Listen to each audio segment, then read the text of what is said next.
Before Stanley Kubrick began directing movies, he was a professional photographer for Look magazine. His photos show his keen eye for composition and storytelling. Kubrick had once said that it was his experience as a photographer that often helped him as a filmmaker. So let's take a look at Kubrick's career in photography.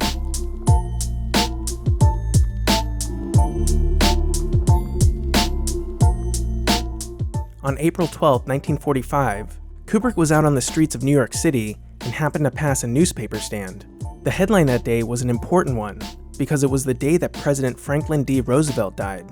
Kubrick had just received a Kodak Monitor 620 camera as a gift, and managed to capture the scene of a distraught vendor amongst the newspapers, whose headlines read, "FDR Dead." Kubrick liked how the picture turned out and thought that he might be able to sell it to a magazine. He had been an avid reader of several camera magazines, so he was already familiar with how to go about submitting a photo.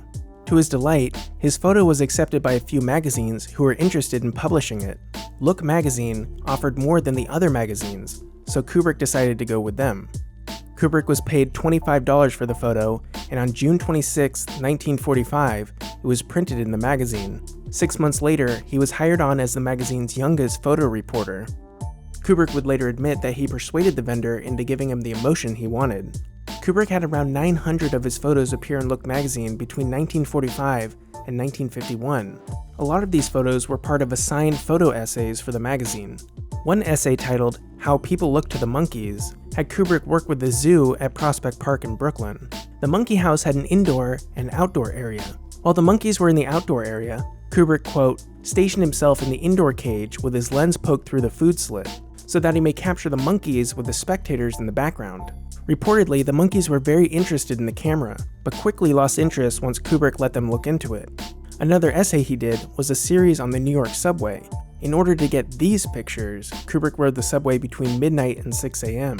This way, he could not only capture less inhibited subjects, but he could show a side of the subway that many never see. Because the light was so low and because the train rides were bumpy, Kubrick could only take a photo when the subway stopped. To compensate for the low light, he had to use a longer exposure, which would suffer extreme motion blur if the camera or subject moved at all during the exposure.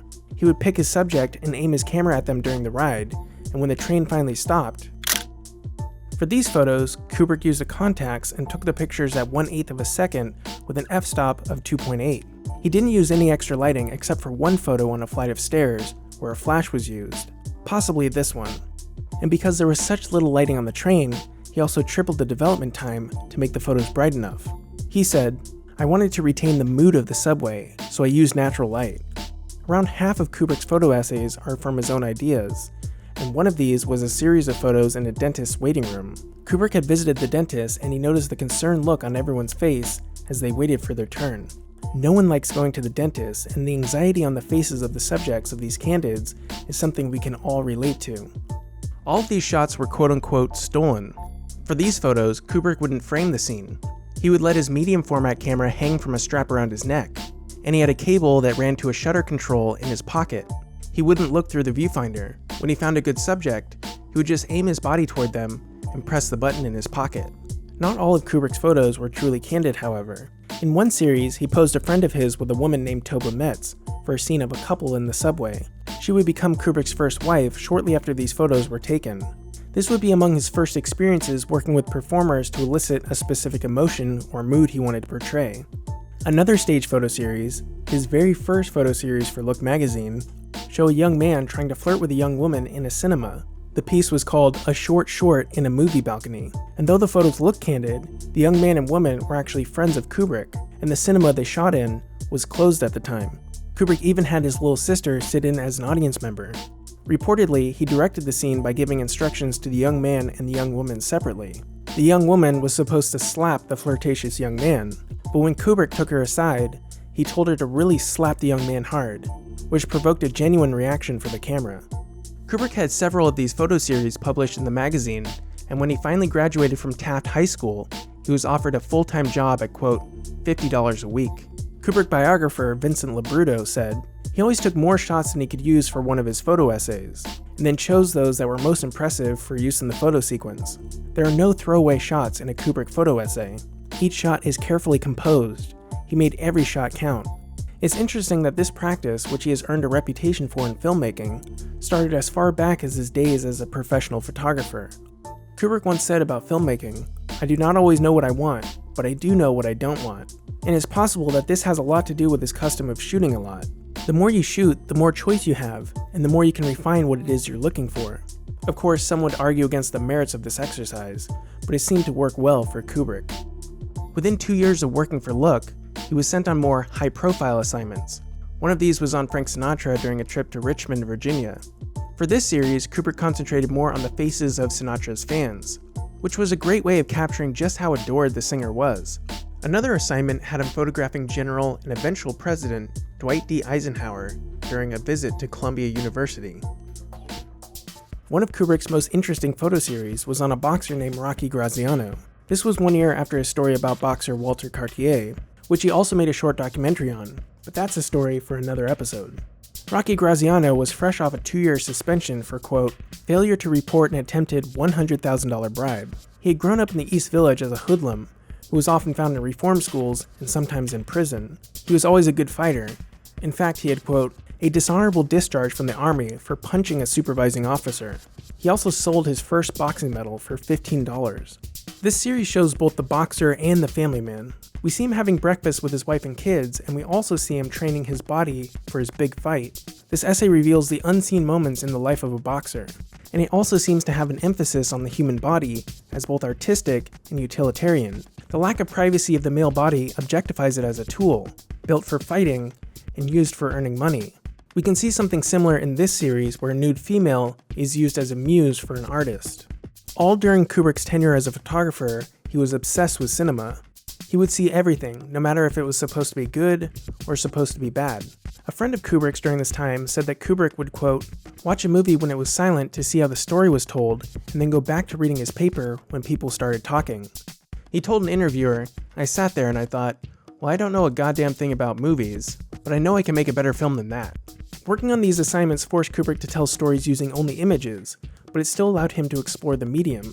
These photo essays don't necessarily have to show a sequence of events, but can instead capture a setting or event through details, anecdotes, and spontaneity. Some photos seem to reveal a character or tell a story in a single photo.